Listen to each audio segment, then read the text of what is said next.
Step 5. We admitted to God, to ourselves, and to another human being the exact nature of our wrongs. S.C.R.E.A.M 8, 15 and 16.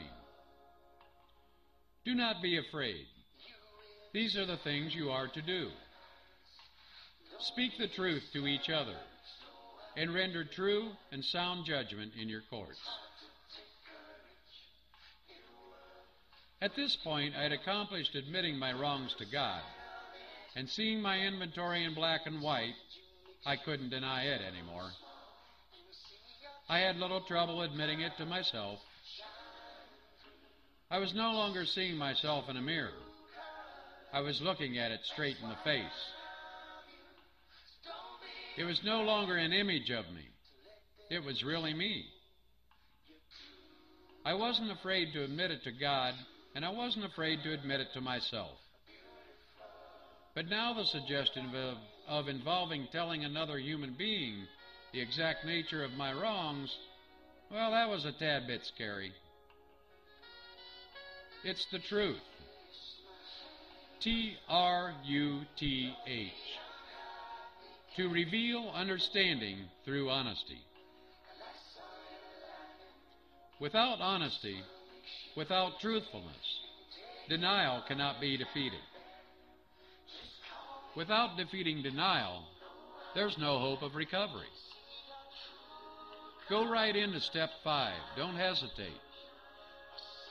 You're dealing with the truth.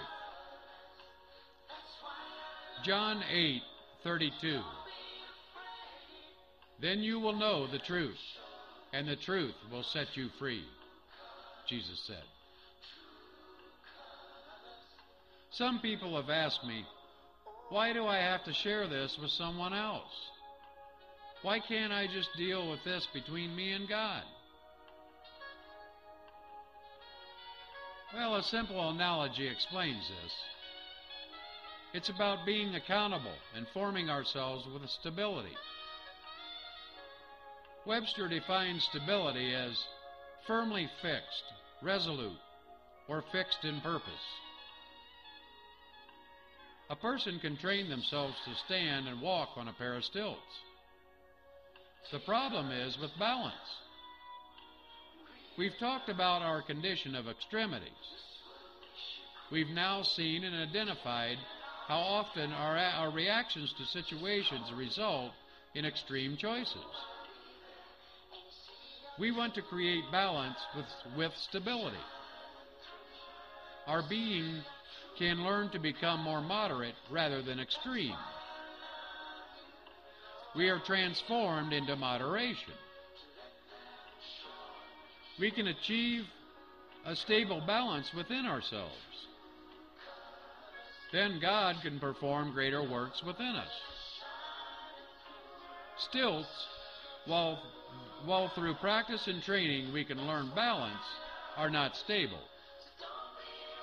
We cannot rest on stilts because they require total focus on balancing oneself. They aren't stable. Have you ever sat on a wobbly chair even when it has 4 legs for support?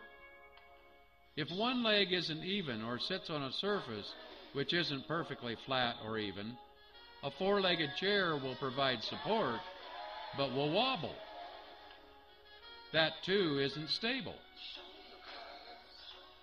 We need stability. Have you ever wondered why pyramids remain standing for thousands of years? It's because their geometric structure is a composite of triangles. A triangular shape has the most stability of all shapes. It cannot be moved or shifted. A circular shape can roll.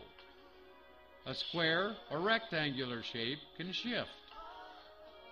This geometric truth is the reason A-frame houses are actually stronger structures than 4-sided houses. A triangle is a trinity of sides. So we form a trinity: God, ourselves, and another human being. This provides strength, support, and stability between us this world, and the universe. If you sit on a three-legged stool keeps you balanced. It provides support and gives you stability as you sit upon it. This is also why surveyors use a tripod rather than a four-legged stand. Even if the surface on which you are sitting isn't level, you will not wobble while sitting on a three-legged stool. The omission of one of the legs of this stool is like trying to walk on stilts. Hopefully by this time, if you've taken the suggestion of recovery programs, you have a sponsor. The person reviewing this inventory with you should be someone who's familiar with what you are actually doing. A recovery sponsor, or pastors, are examples of people who will understand the intent of Step 5. Your sponsor already knows more about you than anyone else. They've most likely been through this process because of others who have taken this step before you, as well as their own experience of it. They've been there. They've been through it. They know the intent and the purpose behind it. Odds are there's nothing in your inventory that's going to shock them. They will help you take some of these negative appearances of yourself and help you see the positive sides of them as well. This gives that defining balance of who you are, because you're not all bad. Your inventory might reflect a strong element of negativity. They will be able to balance that and show you the other sides of you that aren't negative. Don't delay moving on from Step 4 to Step 5. When you get your inventory written, move right into Step 5. Sit down with somebody you can trust. Admit to God, yourself, and to that human friend the exact nature of your wrongs. Overcome fear. If you noticed, fear in the inventory example appeared in almost every one of the categories of how that makes me feel. It's generally a common emotion amongst alcoholics and addicts. Many drank or used for courage. Many have drank or used in hiding. What did we hide from? Obviously, we hid because we're afraid of something. So learn this tool to overcome fear. Once you do, this is going to allow the foundation of a major change that's about to take place in your life.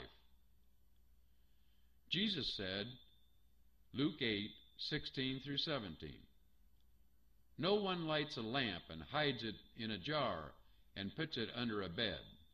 Instead, he puts it on a stand, so that those who come in can see the light. For there is nothing hidden that will not be known or brought out into the open." Our inventory prepares us to become accountable for who we are, now that we know our true identity and our true patterns. We've found the seed to our person. Step 5 is the planting of this seed in the garden of transformation. God can now allow our true being to begin to germinate.